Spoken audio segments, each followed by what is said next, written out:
What's up, everyone? So now I'm down here in Virginia Beach and I'm going to visit the Argall Thoroughgood house. And Argall Thoroughgood, he's the founder of this whole Virginia Beach, Norfolk area. And I'm going to go in here and buy tickets, the Thorogood House Education Center. And there's supposed to be a little museum for the history of Princess Anne County. Okay, I'm checked in, and it's actually a free tour. It was a free ticket, pretty cool. And they've got a donation box on the inside. I threw in a few dollars. So I'm going to take a walk around the outside, then do the house tour, and then visit the Princess Anne County Museum on the inside over there. And yeah, the Argall Thoroughgood house, named after Argall Thoroughgood, the founder of this, like I say, the whole Virginia Beach, Norfolk area. And they originally thought he had built the house, but later came to find out it was built by his great-grandson, Argall Thoroughgood. That would be in 1719. And to give you some history on Adam, he was born Norfolk, England, 1604. Came over here at the age of 17. I guess that would be 1621 as an indentured servant. And yeah, so he worked off his indenture, returned to England, married a wealthy lady named Sarah. And yeah, originally these magnolia trees weren't here. And then he was later awarded a land grant of 5,000 plus acres as part of the headright system, where he brought over 105 settlers. That was sometime in the 1630s. And that's what really founded, he came back to this Virginia Beach area. Yeah, so the headright system, it's he brought over 105 indentured servants. They would have to work off their indenture, and then they were eventually each awarded 50 acres. Give them 50 acres, so. Yeah, and this actually would have been the front of the house. Back then, it was pretty much customary. The front of the house would be facing the waterway. Behind on the other side of the house is a creek that leads into the Lynnhaven River, which leads into the ocean. But yeah, and out front here they've got the more fancy designer pattern, the stretcher header pattern, the Flemish bond brickwork. You'll see the stretcher, the header, and they had these header bricks painted a dark kind of glistening glaze color. So from far away, this when the sun would hit it, you would have a cool little glittering pattern. And over here on the gable side, you'll see English bond brickwork, more sturdy brickwork. We'll see stretchers here, and these are all headers right above. And these old casement windows, they were put in mid 1700s, and yeah, it was pretty much considered kind of modern and fancy at the time. So take a walk back here. Like I say, there's a creek back there. And yeah, it's February, so unfortunately the garden back here, this English garden, isn't looking its best.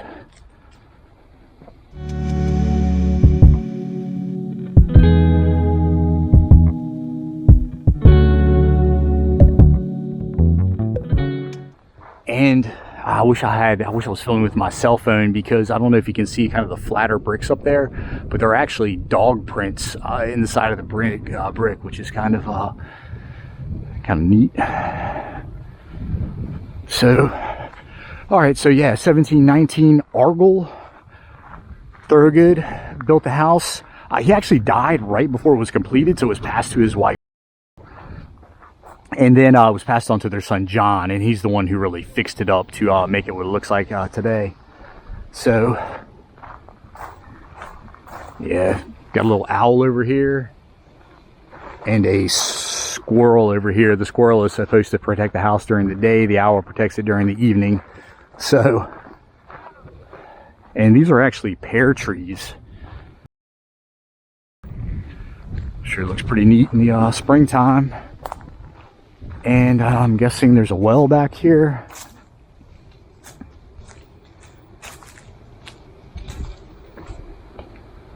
Yeah, and they eventually had a outdoor kitchen. They're not sure where it would be, but anyway, pretty cool shot from back here. And all right, I think I'm gonna go jump in, take a tour of the house.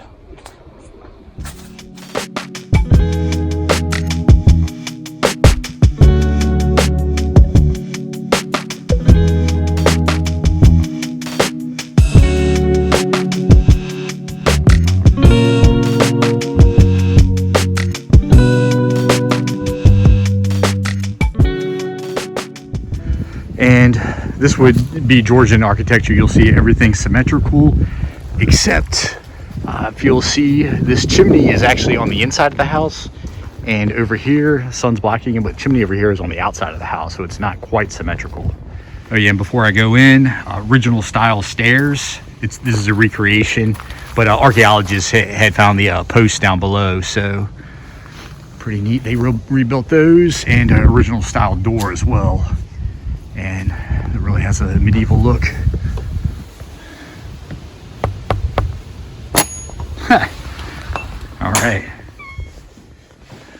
All right, so this is the hall, left side of the house, and you've got a really old looking glass, they used to call them, and piece of glass with mercury painted on the back, so you can see a reflection.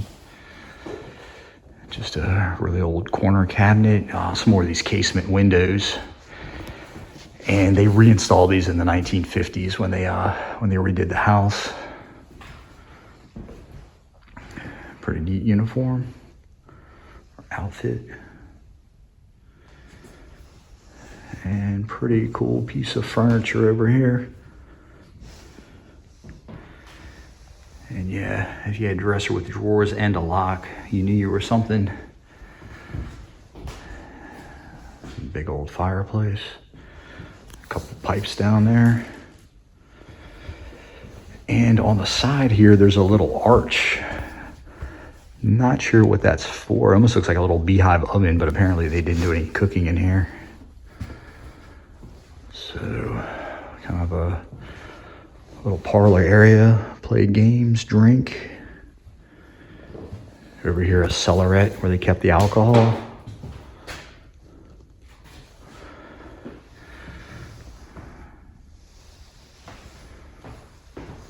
Pretty cool old hinges on the door.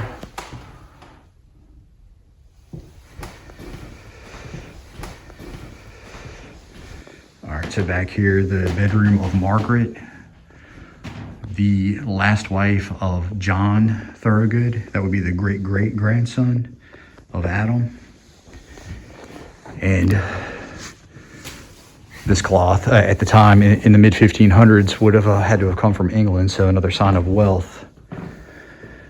And rope bed, you've got the key to tighten the ropes. And a little fan here to keep the bed warm.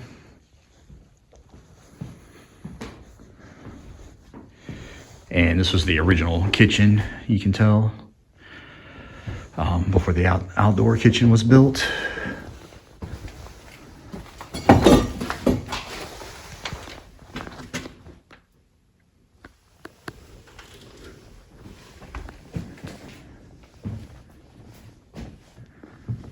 And they said this bowl here was used for shaving.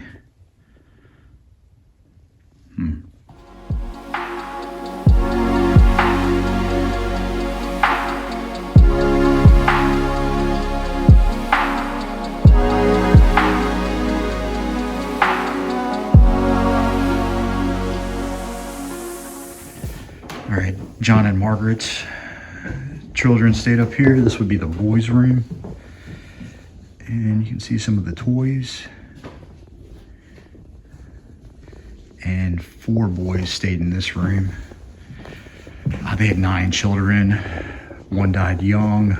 2 were grown and out of the house. So 4 boys stayed in here. 2 girls in the back room.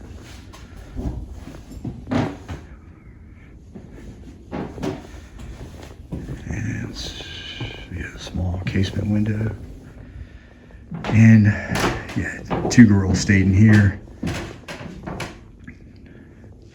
This comforter is pretty unique.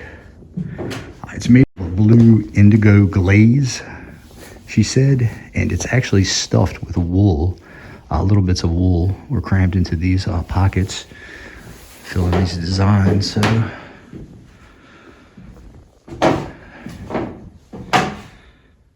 all right, that's the upstairs. So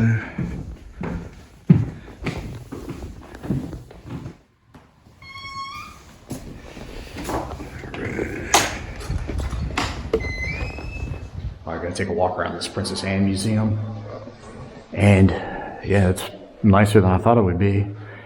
And a quote over here by William Byrd, founder of Richmond.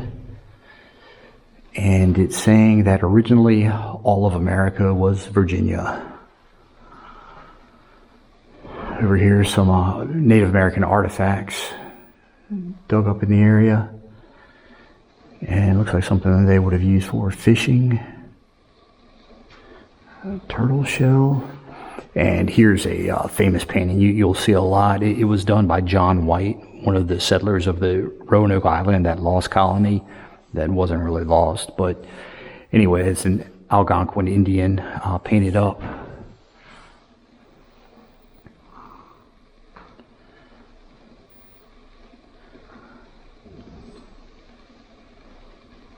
Deer skin back there, I guess.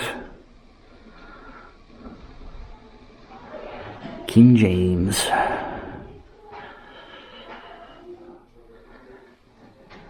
And that's who Jamestown and the James River, of course, were named after. And just talking about how the colony was actually funded by the Virginia Company. And it's saying that the first ships, the first Englishmen to land on the continent of America first landed Cape Henry, here basically Virginia Beach. And they stopped in April 1607 for 2 or 3 weeks just to get their bearings and before deciding to settle over on Jamestown Island. And this is another kind of famous painting you'll see a lot. This is to depict the big Powhatan Indian Massacre. It was actually 1622. And yeah, they killed 1/3 of the settlers. I think there were 12 settlers here at the time. They killed close to 400. And luckily by that time, people were spread out. So they weren't totally successful. And it was carried out by Chief Powhatan's brother, Opikankano. He was like the bad brother. Looks like a couple hoe pieces, I guess. And kind of a neat picture there. Guy smoking a pipe.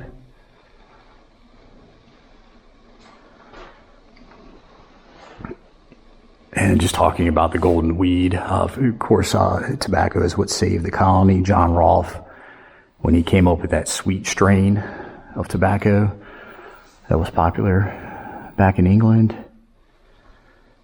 And these were some of the first pipes and the first art pieces, I guess they consider it, in the colony.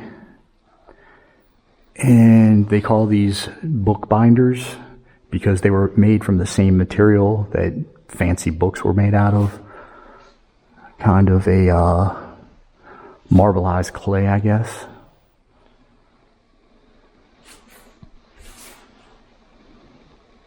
Institutions of early Virginia, talking about some of the churches, and some more artifacts. I like these old maps.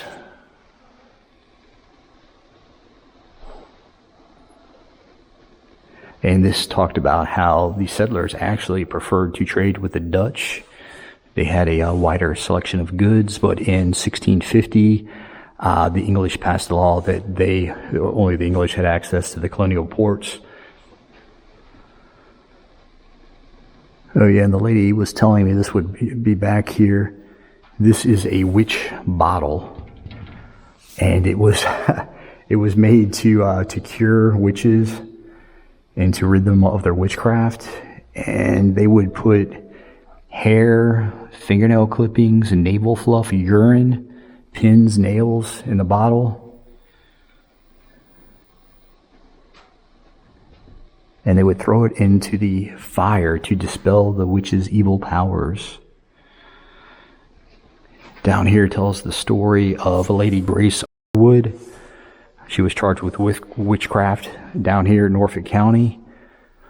There's Blackbeard right there. That's kind of random. But he was chased down off the coast here, eventually killed, kind of down toward the Outer Banks. And basically a hit was put out on him. He was pirating a lot of the ships leaving the colonies. And it was actually Governor Spotswood who put the hit out on him. early slaves in America. The Thorogood family.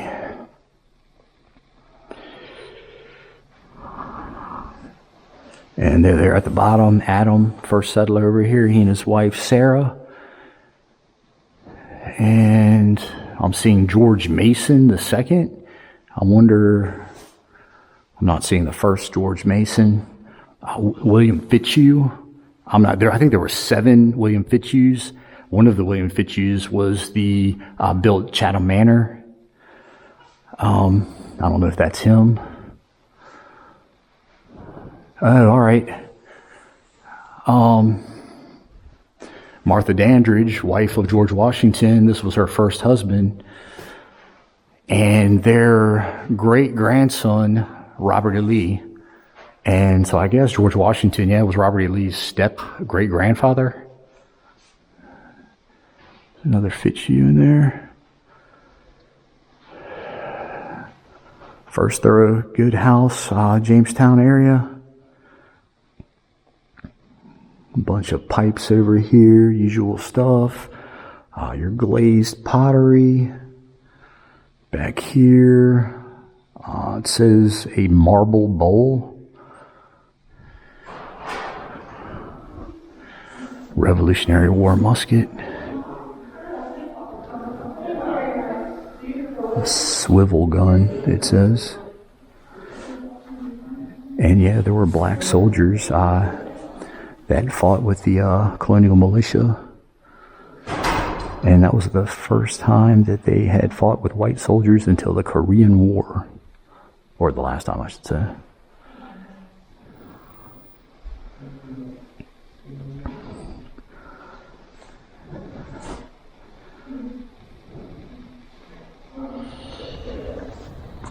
All right, that's it for the Adam Thoroughgood house. See ya.